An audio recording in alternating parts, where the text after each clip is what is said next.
The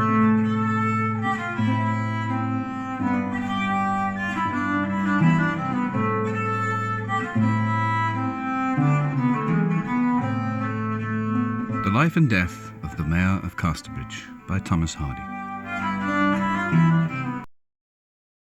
The Ring at Casterbridge is a Roman amphitheatre that was the pride of the town. It was the largest and most impressive of its kind in Britain, and its size and grandeur made it impossible to ignore. The people of Casterbridge were proud of the amphitheatre and saw it as a symbol of their town's Roman heritage. They knew that they lived on the site of an ancient city that had once been an important part of the Roman Empire. Despite its grandeur, the amphitheatre had a dark history. It was the site of many violent and bloody events, including gladiatorial games and public executions. The gallows had stood at one corner of the arena for many years, and in 1705, a woman who had murdered her husband was burned there in front of thousands of spectators. Tradition held that her heart had burst from her body during the burning, terrifying the onlookers and leaving them with an aversion to roast meat. Despite its grim history, the Ring at Casterbridge was still an impressive sight. The circular arena was vast, and its sloping internal form made it seem even larger. The best time to appreciate its size and grandeur was at dusk, when the fading light made it even more melancholy and impressive.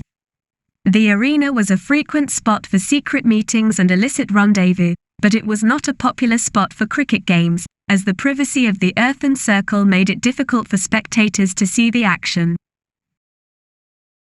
The arena was also said to be haunted. People claimed to have seen the slopes lined with Roman soldiers, as if they were watching a gladiatorial contest. The scene would last only a moment before disappearing, like a lightning flash. Despite these rumors, the Ring at Casterbridge remained a symbol of the town's Roman heritage, and the people of Casterbridge were proud of it. They saw it as a reminder of their town's rich history, and they were determined to preserve it for future generations to appreciate.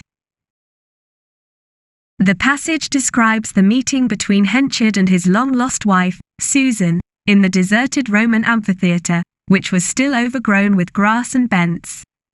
Henchard had chosen this location to ensure privacy for their meeting, and to avoid the need to invite her to his house, as he was the mayor and had a reputation to maintain. They embraced, and Henchard apologized for his past behavior and stated that he had not drunk since that night. Susan acknowledged that she understood, and explained that she had kept silent all these years because of the man she had married after leaving him, who had paid so much for her in good faith. She considered herself his widow and had no claim on Henchard. Henchard expressed surprise that Susan had kept silent, given that he had searched for her and their child for so long. They discussed the difficulty of telling the daughter, Elizabeth Jane, the truth and agreed that they must keep their disgraceful past a secret. Henchard suggested a plan for them to live together again, with Susan and Elizabeth Jane taking a cottage in the town under the name of Mrs. Newson and her daughter. Henchard would court Susan and marry her, and Elizabeth Jane would come to live with them as his stepdaughter. This plan would allow him to keep their secret while enabling Henchard to have his daughter under his roof. Susan agreed to the plan, saying that she was in his hands and would leave again if he told her to. Henchard asked Susan to think over the plan for a few hours and find lodgings for herself and Elizabeth Jane. He had to leave for a day or two on business but promised to return soon.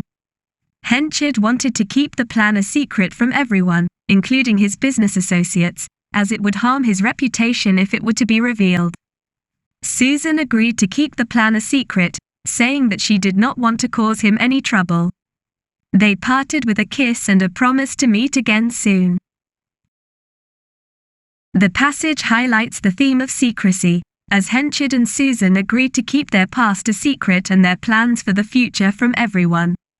It also reveals the complexity of their relationship, as they struggled with their past mistakes and the implications of their actions on the daughter's life. Henchard's desire to have his daughter under his roof indicates his sense of responsibility and the desire to make amends for his past mistakes. The setting of the Roman amphitheatre adds to the dramatic tension of the scene and underscores the secrecy and hidden nature of their meeting.